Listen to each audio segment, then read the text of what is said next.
Նիկոլ Փաշինյանի անկլավների մասին հայտարարությանը, երբ ասում են, որ 3 անկլավ ունի Ադրբեջանը, դա Հայաստանի տարածք չի, տան դիմացա Արցախը ստանան, այս օրերին սկսել եք խոսել անկլավների մասին։ Մենք այցելել ենք Բերդ համայնք ու այցելությունից մեկի ժամանակ եղանք նաև Պարավաքարում ուստեղերը։ Այնտեղ հազարավոր հեկտարներ հայկական հողեր գտնում են ադրբեջանական տիրապետման տակ, օկուպացիայի տակ։ Պարավաքարում 1400 հեկտար տարածք գտնում է ադրբեջանական օկուպացիայի տակ։ Հասել են այդտեղ դելիմիտացիան իրենց ասած։ Եվ չեն շարունակել, քանի որ իրենք պետք է տան։ Հայաստանի տարածքում ադրբեջանական օկուպացիոն ուժեր են 220-ից 236 կիլոմետր տարբեր հաշվարկներով։ Եվ մենք պետք է ամեն ինչ անենք, որպեսզի օտարերկրյա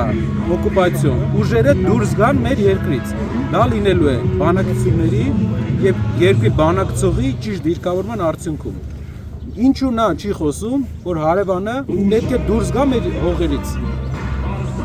Այնքան հող է իրենք մտել Հայաստանի տարածք, ինչքան ամբողջ Երևանի տարածքն է։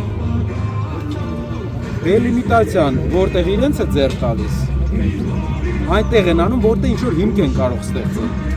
Բայց հիմքերի առումով մենք բազմաթիվ տարածքներ ունենք, որ օկուպացիայի տակ են հարևանների։ Դրանք պետք է դելիմիտացիայով վերադառնան Հայաստանին։ Դուք հիմա կարծում եք, որ եթե Նիկոլ Փաշինյանը վերընտրվի, ապա դրանք չեն վերադառնես, եթե դուք օրինակ իշխանության գաք, ձեզ կհաջողվի,